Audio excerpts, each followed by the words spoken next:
Dans cette formation PHP, nous proposons de découvrir les subtilités de manipulation des informations de type date. Nous avions déjà utilisé la fonction PHP date, mais dans sa version la plus simple. Aujourd'hui, nous allons découvrir quelles possibilités sont offertes pour les besoins de sites internet. Et à ce titre, nous proposons une mise en pratique fort utile. Elle consistera à uploader sur le serveur des fichiers images tout en leur attribuant des noms explicites et forcément uniques. L'enjeu consiste à préserver l'intégrité des fichiers proposés pour ne pas risquer de les écraser au fur et à mesure des uploads. Comme toujours, nous proposons de débuter les manipulations depuis des sources proposées au téléchargement depuis le site bombache.fr. Après décompression, vous obtenez le fichier index.php de la page web principale à la racine donc. Il est accompagné de ses ressources externes dans les sous-dossiers. Par exemple, les parties de code communes sont placées dans le sous-dossier commun. Nous avions mis en place et démontré l'intérêt de ce procédé dans une précédente formation afin d'optimiser la construction des pages d'un site web. Les appels sont réalisés grâce à la fonction PHP include. Nous allons bientôt le constater. Des images, quant à elles, sont stockées dans le sous-dossier photo. Elles serviront de test pour nos tentatives d'upload avec identification unique. Pour réaliser les actions nécessaires à la découverte de la manipulation des dates en PHP, nous devons émuler notre projet. Et pour l'émuler, comme nous l'avons appris dans les formations précédentes, nous devons le référencer dans EasyPHP. Il s'agit dans un premier temps de prélever son adresse depuis l'explorateur Windows. Puis, dans EasyPHP, il convient de l'ajouter par le bouton Add Directory, de lui attribuer un nom dans la zone Working Directory Name et de coller son adresse dans la zone Working Directory Path et enfin de cliquer sur le bouton Save. Désormais notre projet apparaît dans la liste si bien que il ne suffit plus que de cliquer sur son lien pour accéder à la page d'accueil et découvrir l'interface qui nous est proposée. Comme vous le remarquez, notre interface web propose des contrôles HTML pour interagir avec l'internaute. Ainsi, on note la présence d'une zone de texte pour attribuer un nom à la photo. On note également la présence d'un contrôle de type file, un contrôle HTML. Il permet de proposer un fichier placé sur le disque dur local, celui de l'internaute qui se connecte au serveur. Enfin, le bouton « Envoyer » permet de soumettre le formulaire. En effet, comme vous le savez, et comme nous l'avons appris, toutes les informations à transmettre au serveur doivent être encapsulées dans un formulaire HTML.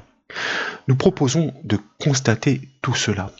À la racine du dossier de décompression, nous cliquons avec le bouton droit de la souris sur le fichier de la page web principale et dans le menu contextuel, nous choisissons de l'ouvrir avec un éditeur comme le Notepad++ qui est tout à fait dédié. Tout d'abord, vous notez les imbrications de code par appel des parties communes en en-tête grâce à l'instruction PHP include.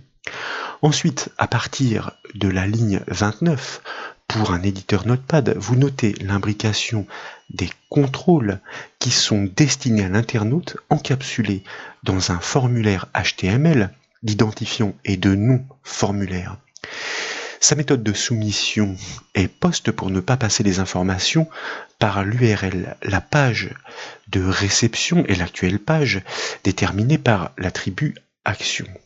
Nous réaliserons donc des allers-retours serveurs plus communément connus sous le nom de PostBack. Enfin, et c'est important, notez la présence d'un attribut tout à fait particulier en type indispensable pour transmettre des données riches tels que des fichiers multimédia pour l'upload de photos.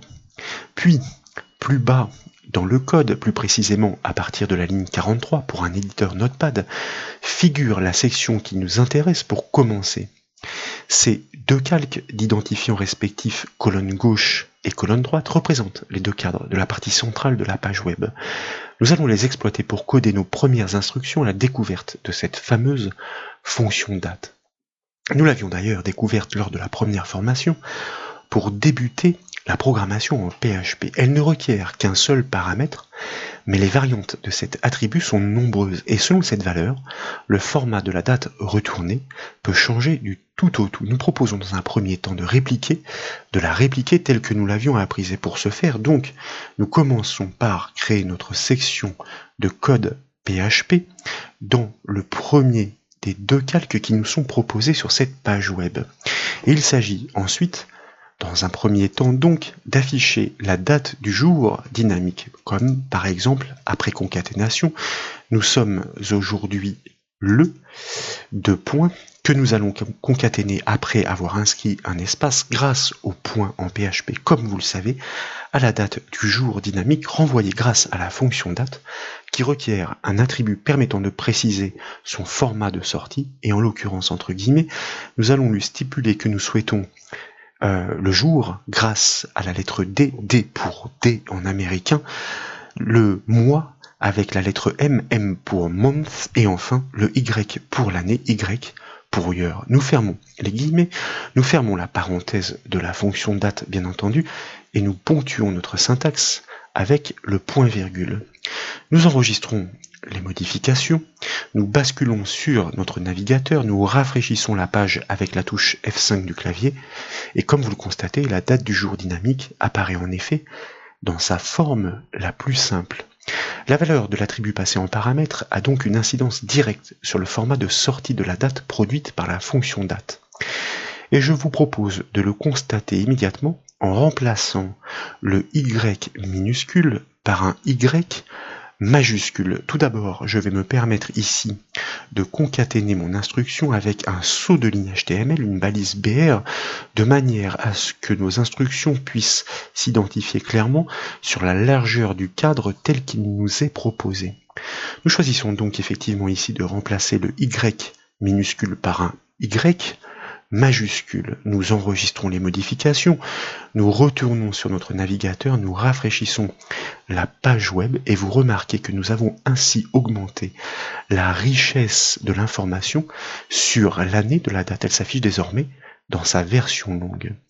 De la même façon, nous pourrions donc passer, pourquoi pas, le D en majuscule, le M en majuscule pour tenter d'obtenir une précision plus importante, respectivement, sur le jour et le mois. Nous enregistrons les modifications, nous retournons sur notre navigateur web, nous rafraîchissons la page et nous obtenons les informations sous forme de texte contracté, mais en anglais, Tuesday, September par exemple. Mais dès lors, il nous manque la précision sur le jour exact, son numéro dans le mois. Pour cela, qu'à cela ne tienne, et vous constatez que effectivement l'exploitation de la fonction date est très souple, nous allons rajouter après un espace et après le D en majuscule, eh bien le D en minuscule. Nous enregistrons de nouveau les modifications, nous retournons sur notre navigateur, nous rafraîchissons la page et nous obtenons l'information précise sur la date. Il s'agit d'ailleurs, à quelque chose près, des mêmes techniques que celles que nous exploitons dans les formats de date Excel pour enrichir l'information.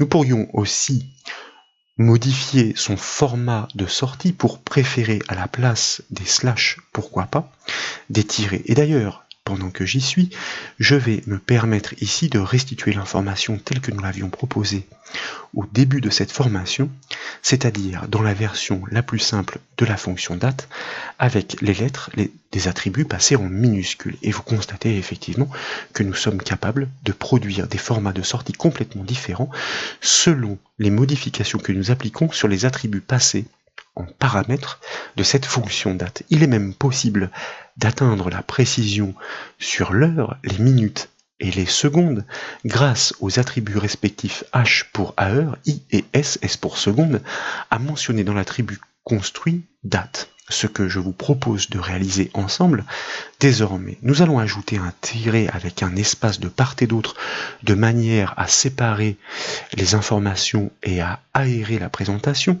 Nous ajoutons l'attribut H pour les heures, 2 points, car c'est conventionnel, I pour les minutes, donc 2 points, S pour les secondes.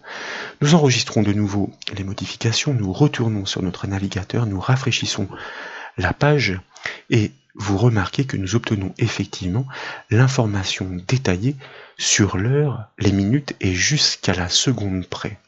Nous pouvons même remplacer, et c'est encore une des subtilités d'exploitation, le H minuscule par un H majuscule pour que la fonction date considère une horloge de 24 heures et non une horloge de 12 heures.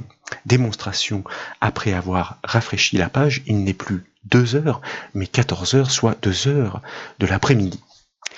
Je ne vous propose pas ici de passer en revue toutes les déclinaisons d'attributs qu'il est possible de construire pour obtenir des formats de dates et d'heures spécifiques.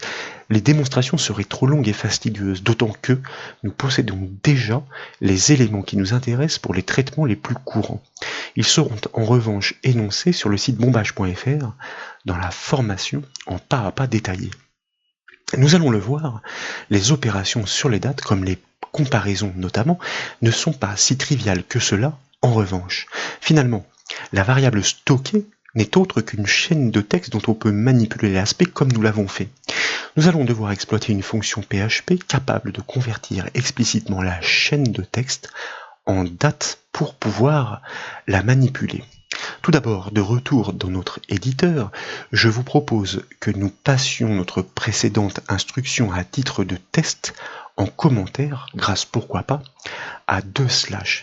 Puis, nous allons déclarer deux variables de type date, comme par exemple date1, dans laquelle nous allons encapsuler une information au format date tel que le propose d'ailleurs la fonction PHP date elle-même, comme par exemple, et pourquoi pas, le 19/11/2018, soit le 19 novembre 2018. Et puis, dans la deuxième variable, puisqu'il va s'agir de comparer ces deux dates, et donc nous devons la nommer explicitement différemment, date 2, nous allons ici inscrire le 18/12/2018, soit le 18 décembre 2018.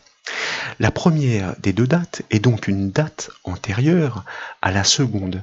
Nous souhaitons les comparer avec une instruction conditionnelle if que nous avions apprise en PHP pour en déduire cette conclusion. Donc, à la suite, nous allons ajouter le code nécessaire if comme nous l'avons appris, et puis le test dans les parenthèses, est-ce que la variable date1 est supérieure à la variable date2? Est-ce que la première date est supérieure à la seconde date?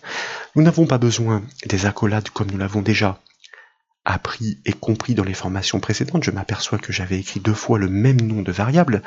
Pourquoi nous n'avons pas besoin des accolades? Eh bien tout simplement parce que dans le cas où le critère est vrai, nous n'engageons qu'une seule action, et dans le cas où il n'est pas vérifié, nous n'engageons aussi qu'une seule action. Eh bien, si date 1 est supérieure à date 2, nous allons en déduire et livrer la conclusion suivante.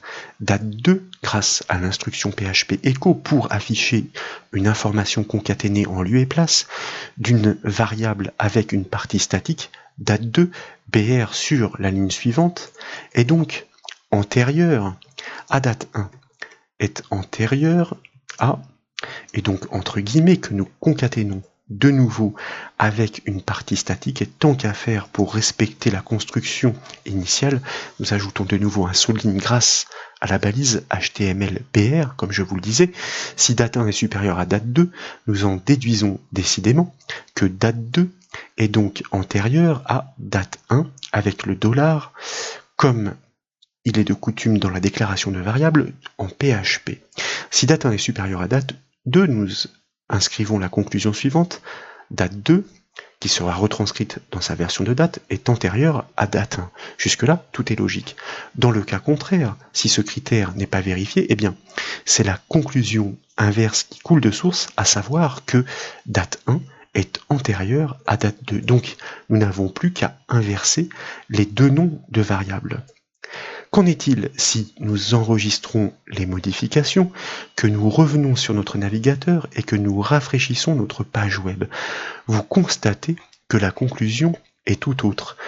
La déduction est erronée, la comparaison entre les deux dates a échoué. La raison est simple, PHP n'a pas comparé deux dates, mais deux chaînes de texte. Le 18 décembre n'est certainement pas une date antérieure au 19 novembre pour la même année. Nous devons donc exploiter une fonction PHP, et c'est intéressant, capable de convertir une chaîne de caractères pour l'interpréter comme une date et ainsi réaliser les comparaisons. Cette fonction se nomme str_toTime, ce qui signifie littéralement chaîne en date, chaîne de texte en date. Je vous propose donc que nous adaptions notre code et plus spécifiquement notre test, notre instruction conditionnelle grâce à cette fonction qui se nomme str_toTime. On convertit une chaîne de caractères str donc en date to time, qu'il s'agit donc d'encadrer dans les parenthèses de la fonction et de faire de même pour la seconde date, puisqu'il s'agit bien de comparer non plus des chaînes de caractères, mais bien des dates ainsi converties.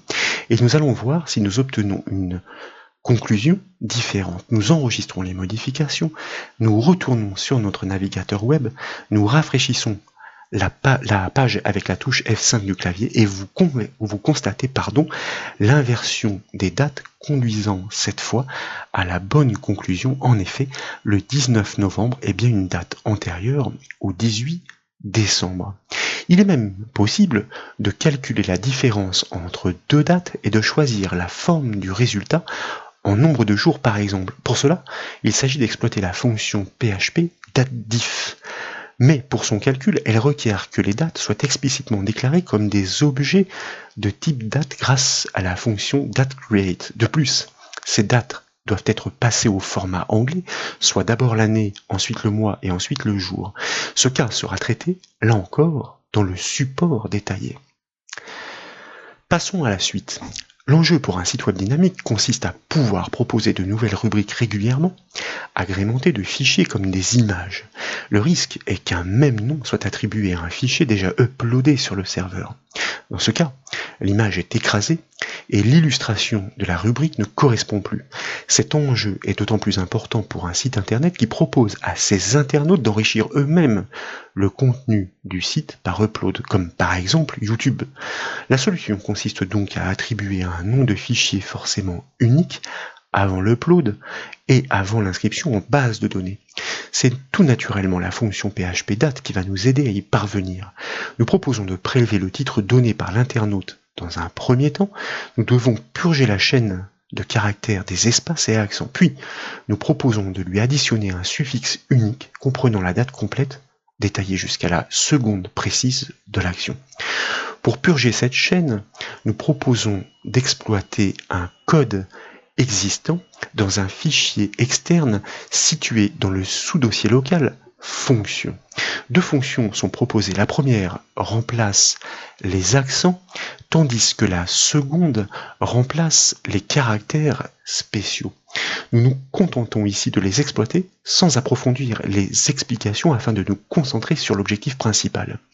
Il s'agit, comme vous le savez, tout d'abord d'ajouter la référence à ce fichier externe en en-tête de code comme nous l'avions déjà appris grâce à l'instruction PHP include, sans quoi les fonctions ne sont pas connues et ne peuvent pas être appelées. Donc, nous ajoutons une ligne pour poursuivre cette imbrication. Nous faisons référence au sous-dossier local et ensuite, bien entendu, il s'agit de spécifier ici le nom du fichier PHP de code externe que nous allons coller à la suite dans notre expression pour pouvoir le référencer au chargement de notre page web. Les fichiers multimédia sont proposés dans les sources, comme nous l'avons vu en préambule de cette formation. Ils sont proposés dans le sous-dossier photo. Nous proposons, après avoir finalisé le code, de simuler les actions en les uploadant dans le sous-dossier image, déjà présent aussi. Ensuite donc, nous proposons de coder les instructions réceptionnant les valeurs transmises, cette fois-ci dans le calque de droite, c'est-à-dire l'autre balise HTML div d'identifiant colonne droite. Le contrôle input file est particulier. On accède à ces valeurs comme dans un tableau de variables. L'image est stockée quant à elle en mémoire sur le serveur sous un nom d'attribut particulier qui se nomme tmpName auquel il faut accéder, il faut le savoir. Et ces formations servent bien à cela. Nous allons tout d'abord donc nous rendre entre les balises de notre second calque prévu pour recevoir nos tests et manipulations. Nous créons comme toujours notre section de code PHP pour accueillir nos instructions. Il s'agit dans un premier temps, et ça aussi nous l'avions démontré dans les formations précédentes, de tester si les variables que nous tentons de réceptionner existent bien, puisqu'au premier chargement de la page, forcément, il n'y a pas encore eu d'upload. Et je vous propose que nous réalisions ce test, pourquoi pas, sur la zone de titre dont le nom et l'identifiant sont titre P. Le principe donc, grâce à l'instruction post, puisque c'est grâce à cette méthode, comme nous l'avons démontré tout à l'heure, que nous transmettons les données du formulaire ainsi soumis, que nous pouvons accéder à l'information encapsulée dans la zone de texte d'identifiant et de nom titre P.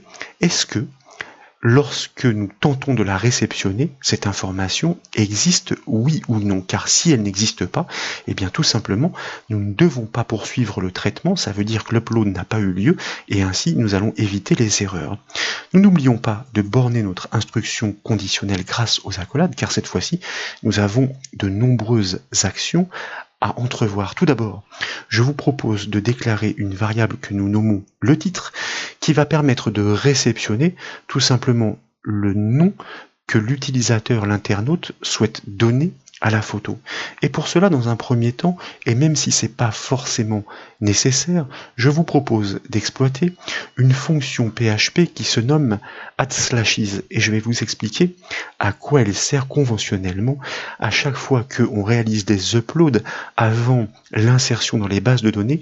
Nous allons l'exploiter pour lui passer en paramètre l'information du titre pour lequel nous savons cette fois-ci qu'il existe bien, puisque nous en avons fait le test grâce à l'instruction conditionnelle if en PHP et la fonction PHP i7.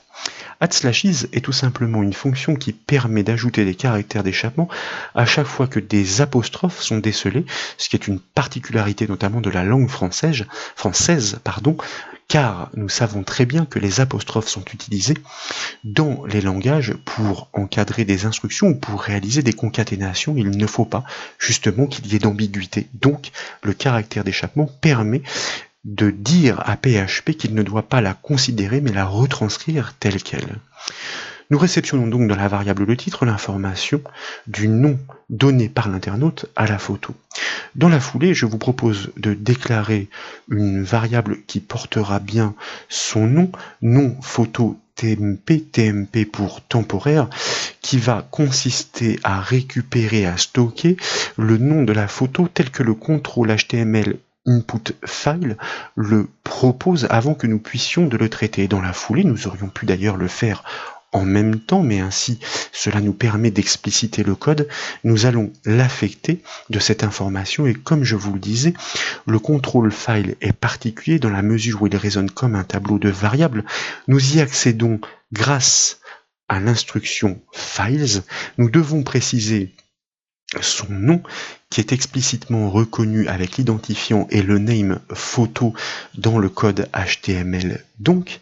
Et puis, bien sûr, cela ne suffit pas car plusieurs informations sont encapsulées dans ce contrôle input file. Il y a le nom de la photo d'origine, celui que nous allons désigner sur le poste de l'internaute, sur le disque dur, et puis il y a le nom temporaire notamment, qui est fabriqué par le code PHP pour pouvoir la stocker avant de la manipuler, reconnu, comme je vous le disais, donc en deuxième argument, tableau de variables à 2 dimensions, sous le nom, et c'est comme cela, sous le nom TMP name, attribue donc à répliquer et à respecter scrupuleusement.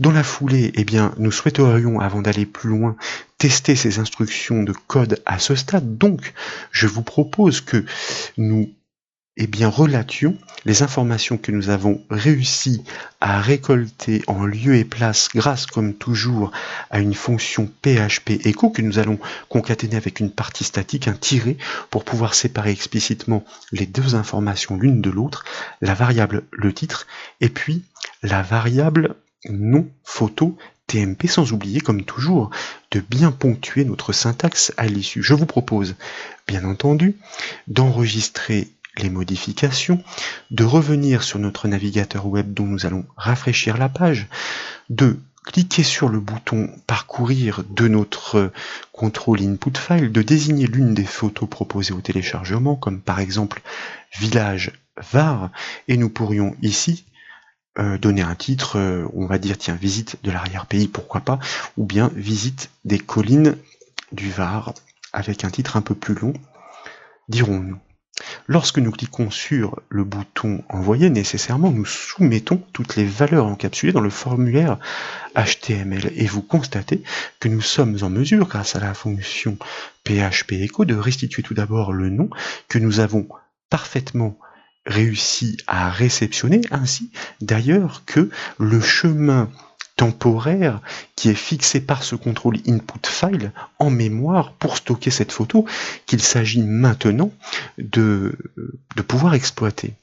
Mais dans un premier temps, il s'agit de purger cette chaîne de caractères de titre pour produire des noms de fichiers corrects et sans ambiguïté. Pour cela, nous allons entre autres exploiter les fonctions externes en prenant soin bien entendu de bien commenter le code. Donc, avant l'instruction echo, puisque c'est elle qui va nous permettre de tester les résultats que nous obtenons, je vous propose de continuer, ou plutôt d'initialiser le traitement de notre variable le titre, dans laquelle pour l'instant nous nous sommes contentés, sauf l'utilisation de la fonction @is, de récupérer à l'identique le titre proposé par l'internaute. Tout d'abord, je vous propose d'exploiter une nouvelle fonction qui s'appelle trim, qui est d'ailleurs semblable dans son nom à d'autres langages. Elle permet tout simplement de supprimer les espaces résiduels, ce qui se trouverait en début et en fin de chaîne de caractères, de manière à ce que nous restituions un nom de fichier propre. Ensuite, nous allons appeler dans la foulée nos fonctions prévues à cet effet dans le code commun de notre fichier traitement chaîne, donc la fonction supr-spéciaux qui ne demande qu'un seul caractère, un seul paramètre, en l'occurrence la chaîne de caractères à traiter dans la foulée. Nous faisons ces imbrications pour ne pas être obligés de les écrire sur plusieurs lignes. Nous concaténons l'ensemble, nous imbriquons plutôt l'ensemble de ces fonctions de manière à ce qu'elles traitent toutes les unes à la suite des autres, finalement, notre titre réceptionné depuis la saisie de l'internaute dans le formulaire. Nous supprimons les espaces, nous supprimons les caractères spéciaux, comme par exemple l'apostrophe, nous supprimons les accents, qui sont des caractères latins mal vus pour les noms de fichiers, à déconseiller bien entendu, et enfin, une dernière fonction que je vous présente ici et que je vous propose, qui se nomme UTF-8 décode. Effectivement, lorsque nous codons nos pages pour nos sites web en PHP, eh bien l'encodage par défaut est un encodage qui ne considère pas ces fameux caractères latins. Pour pouvoir justement les supprimer, encore faut-il pouvoir les interpréter. Eh bien, UTF-8 décode est une fonction qui permet de les relivrer telles quelles. Ainsi, nous allons pouvoir les remplacer de manière à ce que nous n'obtenions pas des caractères spéciaux mal encodés que nous ne pourrions plus traiter pour obtenir un nom de fichier explicite. Dans l'imbrication de ces 4 fonctions, donc, eh bien, la chaîne de caractères que nous souhaitons traiter n'est autre que le titre. Nous fermons la parenthèse de la fonction UTF-8 décode, de la fonction supraccent, de la fonction supre-spéciaux et enfin de la fonction trim. Et nous n'oublions pas, comme toujours, de ponctuer notre syntaxe grâce au point-virgule. Comme ce multitraitement intervient avant la fonction echo, eh bien nous devrions pouvoir constater quels en sont les effets sur notre page web. Nous revenons sur notre navigateur web, comme nous avions déjà fait un post-back, eh bien, je vous propose tout simplement de rafraîchir la page en validant sa barre d'adresse. Ici, eh bien, nous allons tout simplement choisir de nouveau, pourquoi pas, la même image, et puis, tant qu'à faire, visite des collines du Var, de manière à pouvoir comparer avec les mêmes termes que précédemment. Nous cliquons sur le bouton envoyer, et vous remarquez que, en effet, les espaces ont été remplacés par des tirets, vraisemblablement, et s'il y en avait eu, les accents auraient disparu, et qu'à ce stade, nous avons un nom de fichier qui est conforme et conventionnel aux normes pour pouvoir être exploité et pointer directement dessus depuis un serveur web afin de le restituer. Il conviendrait aussi, et pourquoi pas, de convertir cette chaîne en minuscule, et nous avions vu, dans la formation précédente notamment, la fonction PHP str to upper pour convertir en majuscule. Il existe de la même façon la fonction str to lower. Mais ce n'est pas bien grave. Et puis, à ce stade, en revanche, rien ne nous assure qu'un jour ou l'autre, un nom exactement similaire ne soit pas proposé. Nous devons donc le rendre unique en le suffixant d'une information de date détaillée, comme nous l'avions dit, jusqu'à la seconde près pour le jour et l'heure en cours. Pour simplifier la problématique, nous partons du principe que toutes les extensions de fichiers sont de type JPEG, mais comme vous le savez, avec les fonctions que nous avons déjà abordées, notamment strRepose, pour trouver l'emplacement de la dernière occurrence, ici le point, il serait trivial de considérer n'importe quelle extension.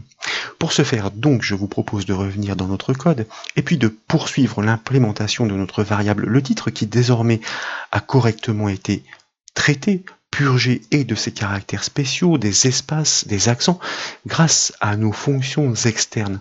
Nous souhaitons concaténer cette information, car il s'agit pour l'instant non pas d'un nom de fichier, mais d'un titre, avec une information en suffixe qui soit nécessairement unique, grâce à la fonction date que nous avons présenté précédemment, que nous concaténons donc avec le point, et puis, entre guillemets, nous allons lui passer les attributs dans l'ordre pour pouvoir les classer chronologiquement lorsque nous les réceptionnerons après upload, l'année, le mois, le jour, avec un tiret l'heure, avec un tiret les minutes, avec un tiret les secondes, comme nous l'avons démontré précédemment. Nous fermons la parenthèse de notre fonction date et nous n'oublions pas d'ajouter l'extension absolument indispensable pour pouvoir traiter ce fichier image en tant que tel, donc entre guillemets, .jpg, et nous ponctuons comme toujours notre syntaxe avec le point-virgule.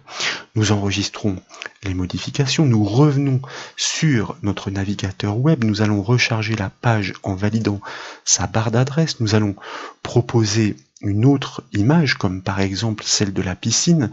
Il y a, comme vous le constatez, des tests qui ont déjà été proposés, des tentes éfargnantes à la piscine, sachant qu'il y a bien des accents qui sont proposés dans ce titre, et comme vous le remarquez, eh bien non seulement nous purgeons l'ensemble de ces caractères latins, le E accent grave a bien été remplacé par un E tout court, le A accent grave par un A, il y a bien l'information qui permet l'unicité de ce nom de fichier jusqu'à la seconde près, le 18 septembre, ou plutôt non, le 11 septembre 2018, autant pour moi, puisque effectivement nous raisonnons à l'envers, il s'agit d'un format de date à l'anglaise, ou plutôt anglo-saxonne, et vous voyez qu'il est 15h, 2 minutes et 45 secondes, ainsi nous nous assurons de produire des noms de fichiers uniques.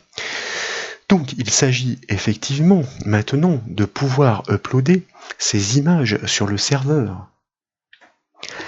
Et cet upload ou sauvegarde depuis le serveur se réalise très simplement grâce à la fonction PHP copie dès lors que tous les éléments sont réunis. Elle requiert en premier paramètre le nom de la photo à copier, celle qui est temporairement stockée en mémoire par le contrôle input file. En second paramètre, elle requiert fort logiquement le chemin complet du fichier à copier. Je vous propose donc de revenir dans l'éditeur de code et nous allons ensuite, eh bien, avant l'instruction echo que nous n'allons pas placer en commentaire car vous allez le voir, nous allons l'exploiter ensuite pour restituer l'image ainsi uploadée. Nous exploitons donc notre fonction copie qui est nouvelle, à laquelle nous donnons bien en premier paramètre le nom du fichier à copier qui est reconnu sous ce nom temporaire géré par ce contrôle input de type file, que nous souhaitons copier à quel emplacement, comme nous l'avions dit, en local mais dans le sous-dossier image partie statique, donc que nous inscrivons entre guillemets avec le slash pour passer dans le sous-dossier et que nous concaténons en PHP avec le point, avec l'information du titre unique que nous allons attribuer à cette image qui est stockée sous le nom de variable le titre. C'est terminé, nous fermons la parenthèse de cette fonction copie qui, à ce stade, devrait faire son œuvre et nous ponctuons comme toujours notre syntaxe avec le point virgule et tant qu'à faire. Nous allons en profiter pour restituer cette information sous forme d'image uploadée sur le serveur grâce à notre instruction echo. Et comme vous le savez, eh bien nous pouvons concaténer avec des parties HTML statiques et en HTML, la balise qui permet d'afficher une image, c'est la balise IMG avec l'attribut src pour désigner sa source. Cette source doit être inscrite entre guillemets, mais comme nous sommes déjà entre double cotes, eh bien il s'agit d'inscrire ces guillemets en simple cote.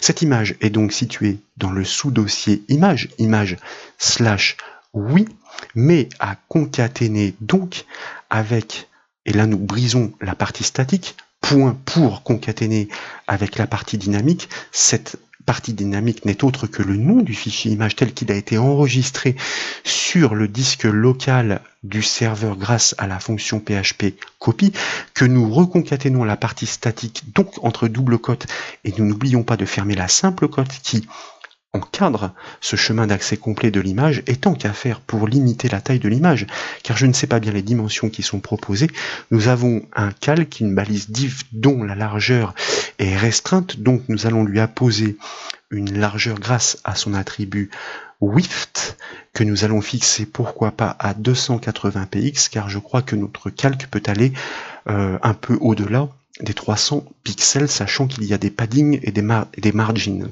des marges et puis des décalages, des retraits si vous préférez. Donc, si nous vérifions ce code, nous concaténons bien la partie statique, nous sommes en train de reconstruire pour la restitution une balise IMG en HTML, mais nous lui passons l'information dynamique sur le nom de l'image qui à l'instant T a été uploadé, sauvegardé sur le serveur. Nous contraignons sa largeur et sachez que sa hauteur va se redimensionner proportionnellement. Nous enregistrons les modifications, nous basculons sur notre navigateur, nous allons encore une fois recharger notre page en validant sa barre d'adresse grâce à la touche entrée. Nous choisissons un fichier image, pourquoi pas découverte paysage.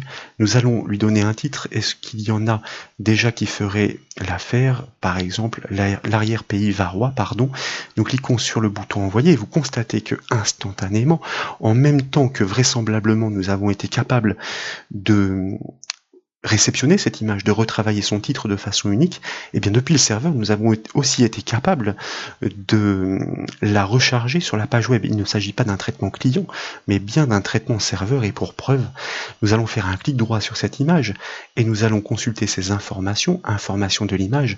Vous remarquez qu'il est bien dans le dossier local du serveur, dans le sous-dossier image, avec un nom parfaitement retravaillé, sans accent, pas d'espace, et puis une extension unique grâce à la fonction PHP qui va jusqu'à la seconde, et vous constatez effectivement que ces dimensions étaient bien supérieures à ce que nous pouvions nous autoriser, d'où l'importance d'avoir redimensionné à la volée cette image. D'ailleurs, qu'en est-il si nous allons dans notre dossier de décompression, plus précisément dans le sous-dossier image, et bien constater que nous y trouvons en effet l'image que nous venons d'uploader, donc sur le serveur, avec ce nom qui est désormais défini comme unique.